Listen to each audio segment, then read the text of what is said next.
So we are so stoked to bring on this next guest to the Rail Talk studio. He's the outside counsel for the Horse Racing Integrity and Safety Authority. Busy job these days. John Roach, welcome to the show. It's great to be here, guys. This is my first video podcast lifetime, so a very exciting moment in my life. You're doing great. You look slick with the ear pods in. So yeah, you're off to a good start, John. But before we get into the legal questions, let's just talk a little bit about you and your background. Because like one of the criticisms of HISA, and I think mostly unfounded criticisms in the early days at least, was that these are a bunch of empty suits who don't know anything about the racing business coming in to interfere in, our livelihoods. So tell us right now, are you an empty suit? Yeah, well, I might be an empty suit, but I'm also a lifetime degenerate horse gambler. Unlike a lot of people that bet on other things. I think I've been in a casino 2 or 3 times in my whole life. I don't sports bet. I don't even have any of these sports bet apps that they have in Kentucky. I bet on horse racing. I've been doing that since I was in middle school or high school. My parents were public school teachers. I didn't grow up like on the breeding side or anything like that. I grew up going to Keeneland. And so my whole experience in horse racing was from a betting standpoint. And then I'm sure some of your viewers know Tom Lute, who ran Vinery Stables, Santa Anita. Tom's one of my best friends. He called me one day. I'd served on the Kentucky Supreme Court. And what you find about politics is like when you're general counsel of the governor or a Supreme Court justice, you've got a lot of friends. And then when you lose and the voters kind of kick you to the side of the curb and send you to early retirement, a lot of those, everybody's kind of lost your number. Right. But Tom was always a dear friend. And one day he called me out of the blue and he said, "Can you do equine law?" And of course, immediately I said, "Well, of course," even though I'd never done it. And so that began my role in around thoroughbred horse racing as a lawyer. I've always continued to be somebody that has loved to be at the racetrack. I love the rhythm of the track. I like the old simulcast parlors as well. Regardless of how people feel about HISA, most people in HISA have got a lot of experience in thoroughbred horse racing, and they love the horses. And, the funny thing, not to go on, is, I was also the vice chairman of the Kentucky Racing Commission, and I was against HISA. So Andy Barr, one of the key sponsors of HISA, he worked for me in his first political job. I'm dear friends with him, but I always thought, well, we do it right in Kentucky. It's everybody else's problem. And I really had the same thing happen to me that Tom Rooney talks about at the NTRA. When the circus closed, I just couldn't believe it. And I realized that I might need to focus on practical ways to save a sport I love. And so that's my horse story. And I got onto this. I thought I was going to be working for the HISA nominating committee. I thought it was going to be like a 2-month project. And it's been like Gilligan's Island. It's been now like 3.5 years. It's been tiring, but I've loved it because I think we're doing everything we can to demonstrate that we're doing right by the horse. And I think that's how we're going to save the sport and then hopefully grow it one day. And John, your background is great. Actually, our paths crossed when you were at Vinery because we were one of the original breeders to More Than Ready back when the Waltons were running Vinery. So I think somewhere I have like an original letter from you, like typed on the typewriter letter from you, congratulating us on the great decision of being involved in More Than Ready. But that farm really exploded and had great leadership. And I know you learned from good people there. I'm going to ask you to dumb some of these questions or these answers down so I can understand it, because now we're going to get into the legal aspects of what you're trying to do. Unlike the big audience, our audience are meat and potato racing people that really enjoy and have a good understanding of what's going on, but want to understand from a legal standpoint just what the status of HISA and the rules are. So walk us through right now. It looks like that HISA has been brought up in 3 different circuit courts. 2 of them say that after a little bit of change that now it is constitutional. One of them is saying it's not constitutional. but if I understand it right, it's the penalty enforcement side of the ruling of HISA that there is in question. Just give us kind of an overview of where we're at, and correct me if I'm wrong on that. So, and let me just say, we have never taken the position that people shouldn't be able to go to court and exercise their rights. It does get a little frustrating that we are fighting so for example, Mr. Walmsley, the head of the Arkansas HBPA, Arkansas HBPA is a plaintiff in the Fifth Circuit case that originated in Lubbock, Texas. I guess in an article last week, he said that he was part of the leadership of the national HBPA that directs that litigation. Well, Mr. Walmsley individually sued us in the Little Rock case that is now the Eighth Circuit case. So for people that own a private business, can you imagine being sued by a company and then the CEO of that company that sued you went and sued you for the exact same thing in two separate lawsuits? So that's where there's a little bit of frustration. But I'll walk you through it. The Lubbock case, which is the Fifth Circuit case, that is the case that has, 10 or so or a few more HBPA state chapters in the national chapter. That's the case that went to the Fifth Circuit. Now, it gets even a little more confusing because a group of racetracks in Texas filed a separate lawsuit in Amarillo, and that case was combined with the Lubbock case. So that's actually two cases. And so that case went to the Fifth Circuit twice. First time they declared it unconstitutional. The congressional fix, the amendment, was passed. We went back the second time and they said, well, your rulemaking authority, the FTC's rulemaking authority is constitutional, but the enforcement provisions are not. And the Sixth Circuit case was brought by the state of Oklahoma, the Oklahoma Racing Commission, all three of the thoroughbred tracks in Oklahoma, Remington, Will Rogers, Bear Meadows, the harness racing folks, and I think maybe our harness racing farm. Basically the same arguments, but one other 10th Amendment argument. The Sixth Circuit, when we went to oral argument up there, after the Fifth Circuit declared it's unconstitutional, the chief judge of the circuit, Judge Sutton, he just interrupted during oral argument and he's like, wasn't this a bipartisan piece of legislation? Why don't you just go and get them to fix this, add this paragraph, problem solved? So that's what we did. Mm-hmm. And so the Sixth Circuit ruled that we were constitutional. The Eighth Circuit, they ruled this summer that we were constitutional. This was about a month ago. Now, the Oklahoma HBPA, basically most of their officers and directors, they sued us in a separate lawsuit in Oklahoma, making the same claims that the entity, the Oklahoma HBPA, is making in the Lubbock case, the Fifth Circuit case. They just copycatted the lawsuit and brought it individually in Oklahoma. And that's the one that this summer we had to travel out there for for a restraining order hearing. And you can imagine what the cost of us to travel and do all this. So again, it's not about, okay, we're having to defend a lawsuit and we're going to go to the Supreme Court. And we haven't even talked about the Louisiana case. So right. The point is, this idea that that is sometimes said by the other side, well, this is just a good faith dispute and why can't we all be friends? Which, of course, Lisa Lazarus and our board have bent over backwards to collaborate, allow input. I mean, typically, if anybody in your listening audience has been involved in lawsuits, you generally don't communicate with the other side while they're suing you.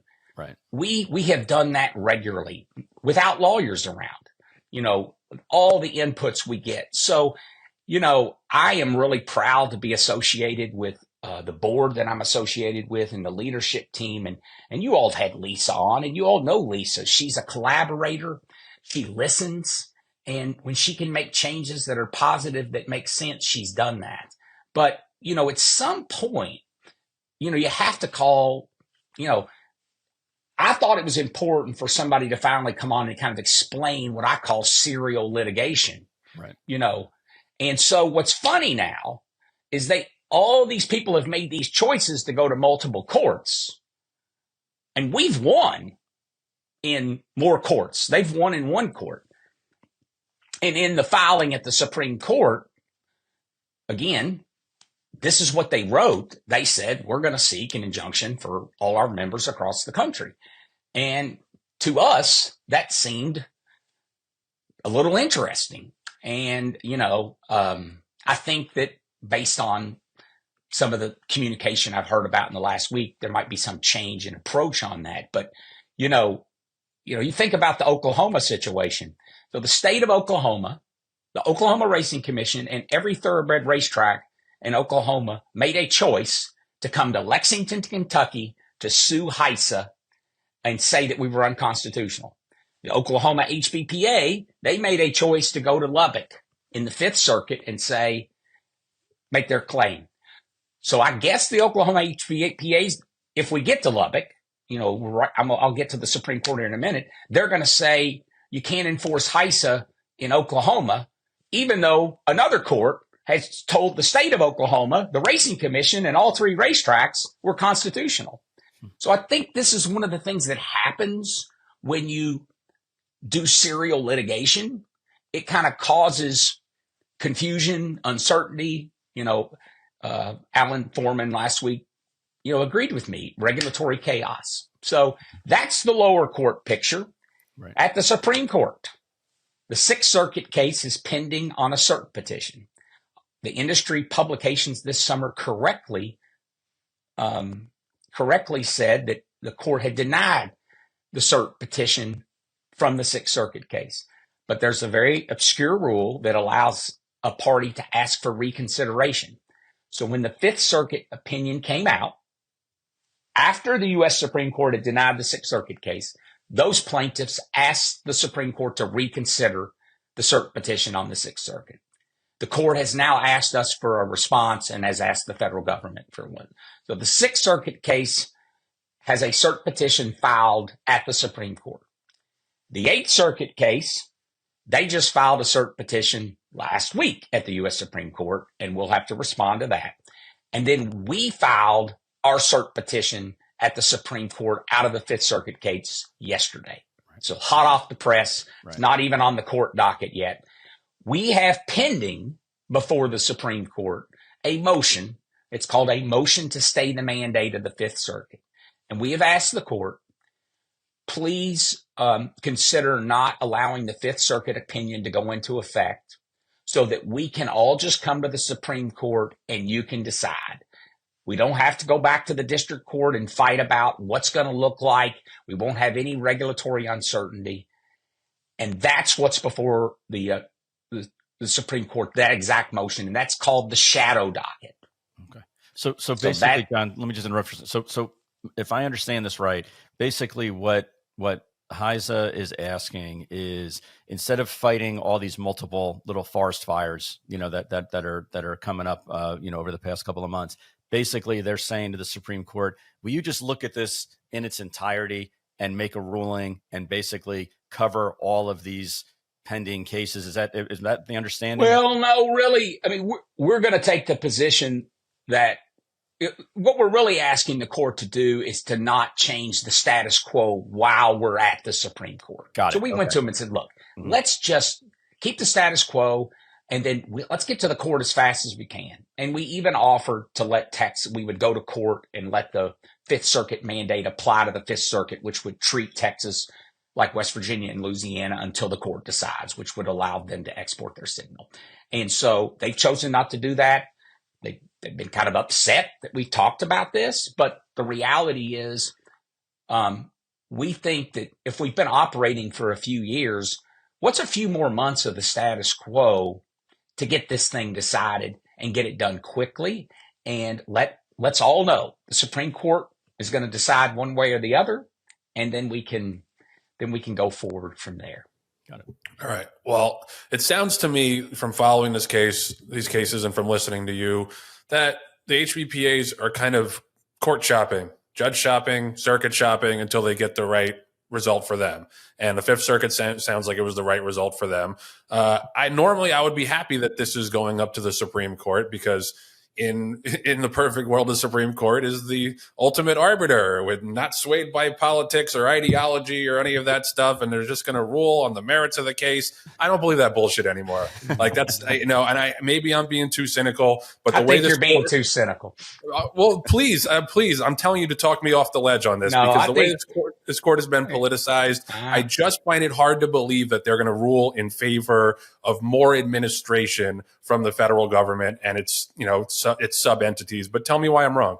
Well, I mean, I probably hold the unpopular opinion that the court's not political. I have a lot of faith in the U.S. Supreme Court, and there's a lot going on in this case besides the administrative state. It is way more than you want to hear.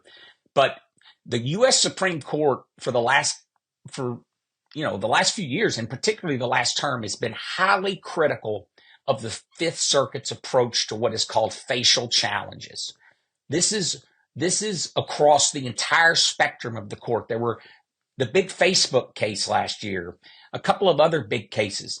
The conservatives, and the point is, when you make a facial, so Joe, if you had an action taken specifically against you by HISA, and they attempted to do something to you, and you went through the system, and then you went to federal court, that's called an as-applied challenge. If nothing's happened to you, so because you remember, they filed the Lubbock lawsuit a year before HISA went into effect. They filed the lawsuit in March of 21. So they made what's called a facial challenge. And under the Supreme Court's rules and law, to win on a facial challenge, you have to prove that there's no set of scenarios or way to interpret the statute in any way under the sun that it can't be constitutional. So for example, Clarence Thomas has even written, we might even need to think whether people should even be able to bring facial challenges. So certainly there are members of the court that have got questions about the non-delegation doctrine. They've written them in separate opinions. But this case is not only going to be about the non-delegation doctrine, it's also going to be about facial challenges. And remember, our statute now pretty much mirrors the FINRA statute, which has been the law for almost 80 years in the filing under the SEC. So I think no matter what happens, I actually believe the court on all sides of the ideological spectrum calls it as they see them. I think some lower courts might have been politicized, but maybe I'm naive, but I think our U.S. Supreme Court, I think they do a great job. You can't look at it on a case-by-case basis. Right. If you think about it, like Chevron, which really doesn't impact HISA, but everybody talked about Chevron this summer. The question is, what's probably going to happen with Chevron is it's going to make Congress write more specific laws, which is probably a good thing. So, lucky for HISA, they wrote really specific law in HISA. So, again, we're not going to have the kind of Chevron concerns that maybe other things have. Yeah. Anyway, not to be disagreeable, Joe, but I think that the court is a victim of kind of all the other things going on in our world and the politics and the media and I would say it's a product of that, not a victim of that, but we disagree. Yeah. That's okay. Joe, ironically enough, John brings up a point about the facial challenges. That was my nickname in high school. I was John Facially Challenged Green. So it's all coming back full circle. John, a quick question for you. So we've offered time and interview to Eric Hamelback. We've had some of our friends of the show actually reach out and say, hey, would you come on the show because we'd like to have an engaging conversation. Is there, but he hasn't, and that's fine.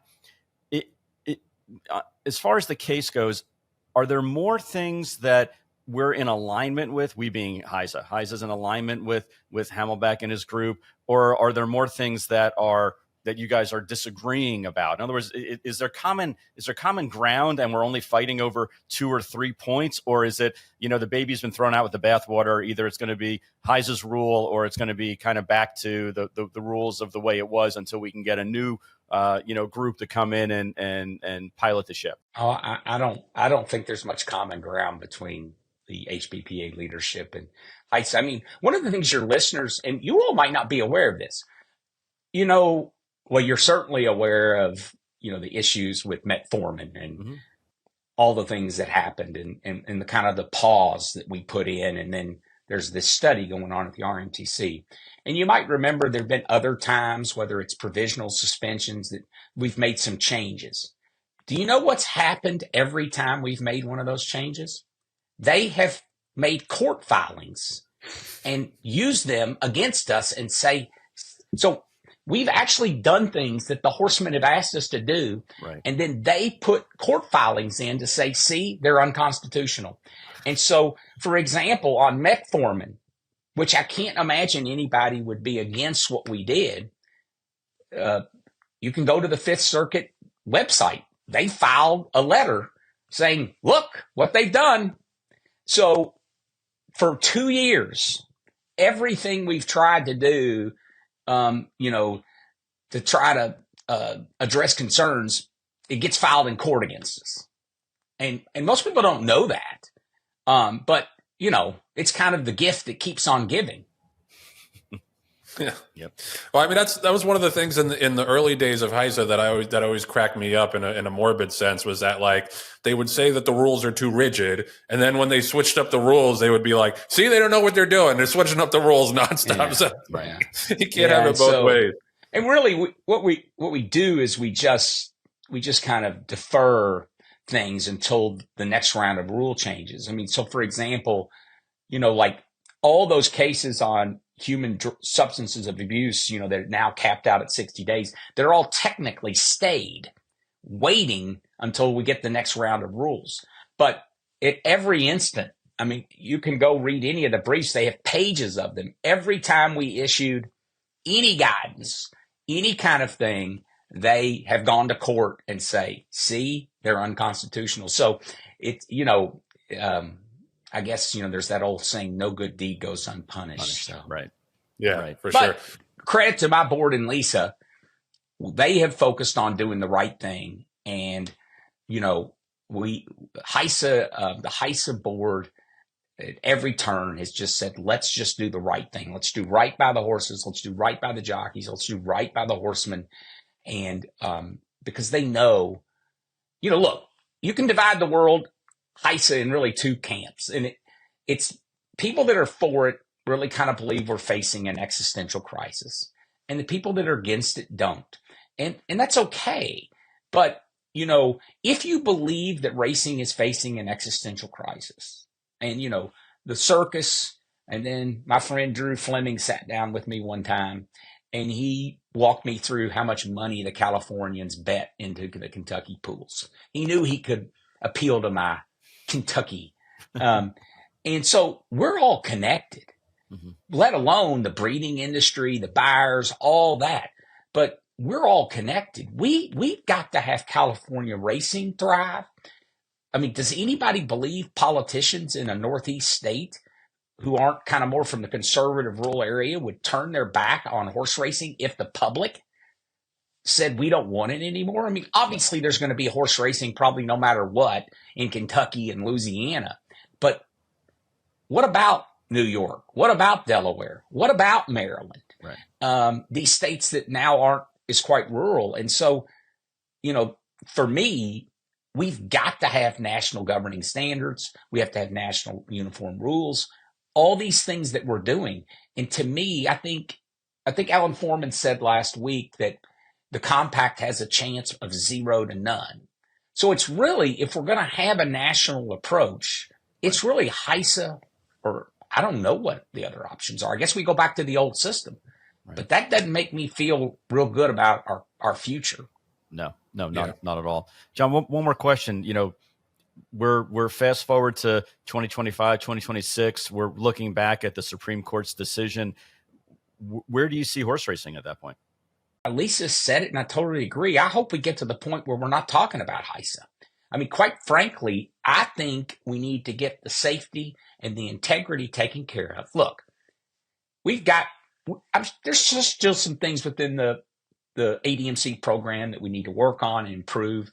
But I'm hoping in a couple of years, we'll have this knocked off so that our industry and our leadership in the industry can start focusing on, well, I could say growing the sport, but keeping it from going, look at the handle. I felt like the handle number story last quarter was pretty depressing. That all this great purse money, everything else, and our handles still go down. Our industry needs to we need to get the safety and the integrity taken care of. Stop arguing about it. And we need everybody to focus on how we introduce people to this game that we love and how we grow the sport and how we attract gamblers. And we need to have this is beyond the scope of HISA, but we need to have a discussion. We need to have a discussion about focusing on the customer in horse racing. In a couple of years, I hope that we've got this safety and integrity going. Nobody even hardly mentions HISA. We have some proceedings here or there in terms of people that are violating the rules, because the truth is most people are following the rules. Right. Most trainers are doing things right. But we increase the integrity. And then everybody can focus on growing this sport. That's what we need to do. John, thank you so much for coming on and giving us your insights. I appreciate all the work you and the HISA board are doing. Keep up the great work. Fingers crossed for a good result, because I think, like we've said, this is, where do we go if not here? So appreciate the time and appreciate you coming on. I appreciate you all having me. I'll never forget my first video podcast. So this is You're good. Pro now. You're a pro. We'll get you a ring light and everything. You're set.